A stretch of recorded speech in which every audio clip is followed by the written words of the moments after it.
Chapter 1. The Stranger with the Piano Hands. Sophie didn't expect much from that gallery opening. It was part of her job as an art editor. Scan the installations, nod politely, write something poetic by Monday. The crowd was the usual mix of expensive glasses and curated detachment. Then she saw him. He stood by a sculpture that twisted like a frozen flame, wearing dark jeans, no tie, and a half smile like he knew too many secrets. She wasn't looking for anyone, but something about the way he held his glass, casually, elegantly, made her pause. Their eyes met. He walked toward her slowly, not arrogantly, but as if they were the only two people not faking interest in the art. "I hate this piece," he said. "Then you have excellent taste," she replied. He smiled. "I'm not done." Sophie. That was the start. No small talk. No resume summaries. Just tension, slow, thick, immediate. And she liked the way he watched her. Not hungry, not lewd, but with curiosity, like he was learning a song. Chapter 2. Wine and Tension. Their first date wasn't planned.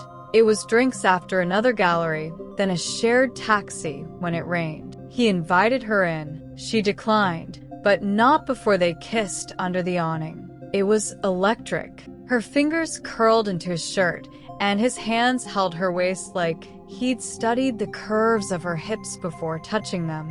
When they finally parted, breathless, she whispered, "I don't usually do this." "You're not doing anything," he said. "We're just discovering." She laughed. He kissed her again. Later that week, she found herself thinking about his mouth while editing an essay on minimalist sculpture. She texted him, "Still hating modern art?" He replied, "Still dreaming about yours." The next evening, she came to his apartment. He cooked. She drank. They talked about jazz, family, and why neither of them trusted love, but still wanted it badly. And when she reached for his hand across the table, she saw the way he trembled just slightly. That made her want him more.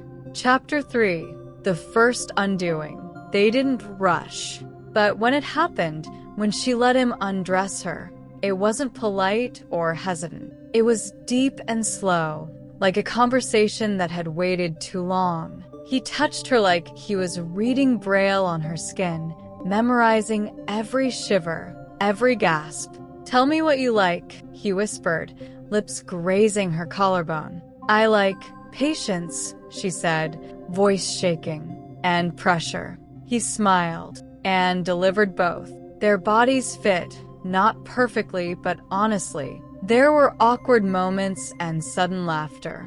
But when he slid inside her, their breath caught in tandem. It was more than sex. It was intimacy she hadn't known she craved. After, they stayed tangled. She traced circles on his chest. He kissed the back of her shoulder. Words didn't feel necessary, only the pulse beneath their skin. Chapter 4. Obsessions. They became a rhythm. Nights in. Mornings wrapped in sheets. Long afternoons where she edited while he played piano, poorly, but with soul. He photographed her once. Hair wild, nothing but a white shirt, eyes half-lidded. She'd never felt more exposed or beautiful. They fought, too. She pulled away when he asked about her past. He closed up when she mentioned anything long-term.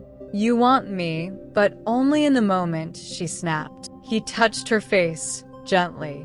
"I don't know how to want anything else yet." Still, he always came back, and she always let him. There was a fire between them that neither fully controlled. Some nights, he tied her wrists softly with his silk tie, kissed every inch of her like a promise. Other times, she pinned him down and made him beg for release. They were explorers, not of bodies, but of permission. And both of them were finally learning how to say yes. Chapter 5. Falling Forward. Then came the dinner with friends, her friends. Nathan was awkward, kind, but quiet, until someone mentioned love. He looked at Sophie and said, without flourish, "It's not a switch.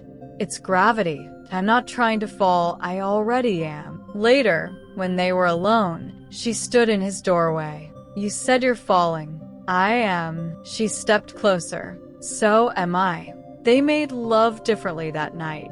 No games. No roles. Just closeness. She cried quietly after, afraid and grateful. He kissed the tears away. I've got you, he said. And for the first time in years, she believed someone. Chapter 6. Always in the middle. They didn't move in together. They didn't make dramatic declarations. But they stayed through her deadlines, through his sister's divorce, through that argument about vulnerability that ended with sex on the kitchen counter and whispered apologies. There were still questions, still fears. But one morning, she woke up to a note on the pillow. You make me feel like art, not perfect, but permanent. She smiled and knew this wasn't just one anymore. It was home. Chapter 7. The Scar. Nathan showed her a scar on his hip one evening. Thin, almost invisible. Car accident, he said. I was 19. Thought I was invincible. She traced it gently. You're not. No. But with you, I don't mind being fragile. That night, she kissed every inch of that scar like she could undo it. They didn't rush to undress. They moved slowly, reverently. Her hands told him, you are safe here. When he entered her, it was soft, slow, like the first breath after drowning. They whispered nonsense. They laughed in between moans. It was clumsy. Perfect. She fell asleep on his chest with her palm over his heart. Chapter 8. Something like a future. Sophie's lease was ending. Nathan offered nothing. She didn't ask. But he cooked more, bought her favorite wine, left space in his dresser. He was saying it, just not out loud. One night, after too much bourbon and not enough food, they made love on the floor, desperate and laughing. Afterward, sweaty and sprawled, he murmured, what if we tried living messy together? She turned her head, blinking. Are you asking me to move in? I'm asking you to stay. Her answer was a kiss. Deep, slow, final.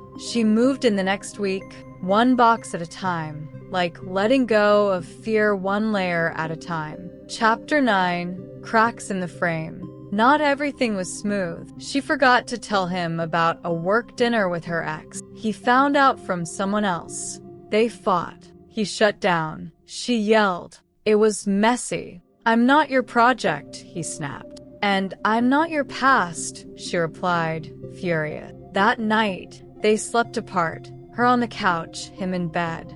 The silence stung worse than any insult. But in the morning, she made coffee. He brought her the book she'd left open. Can we mess up, she whispered, and still choose each other again? Only every time, he said, cupping her face. They didn't need make-up sex. They needed closeness. But they did both. Chapter 10. The Photograph. Nathan was working on a new exhibit, Desire and Distance. She wasn't supposed to be part of it. But one morning, he asked her to lie across their bed, nothing but a sheet, sunlight grazing her thigh. I want to show the world what longing looks like, he said. She blushed. And that's me? No, he said. That's us. The photo was raw, intimate, her eyes half closed, lips parted, one hand reaching out, not in pleasure, but trust. When it went up in the gallery, someone called it uncomfortably honest. Sophie smiled. Exactly. Chapter 11. Saying it out loud. They never said I love you in the traditional sense. But one rainy night, curled together on the balcony, she shivered. I don't know how to need someone, she confessed. He took her hand, pressed it over his chest. Then just want me. Every day. I'll do the same. She looked up, heart full. Ida. Want you.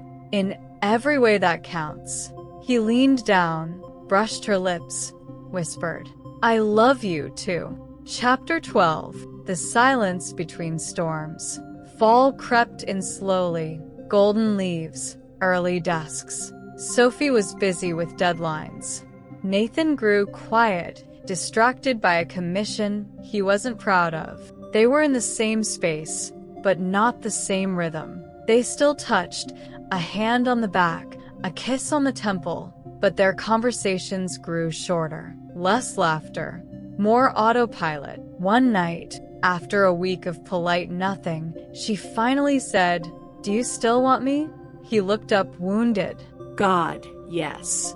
I just forgot how to say it. She crossed the room and held his face. "Say it now," she whispered. He kissed her like apology and hunger, like a man starved for softness. They didn't have sex that night. They made space. Chapter 13. The room with 2 desks. Nathan cleared space in the study. "For your work," he said. She stared. "You're giving me half your sanctuary." He shrugged. "It's ours now." They spent that evening assembling a desk, bickering over instructions, covered in sawdust and sweat. She wore nothing but one of his shirts. He couldn't stop touching her thighs. They ended up on the floor again, urgent, giggling, breathless. His fingers curled into her hair. Her nails raked his back, their laughter tangled with moans. Later, lying side by side under unfinished shelves, she said, This is what forever looks like." He answered by kissing her knuckles. Chapter 14. Temptation. A woman from Nathan's past resurfaced, an old flame, now newly single. She wanted to catch up. Sophie found the text. She didn't confront him immediately.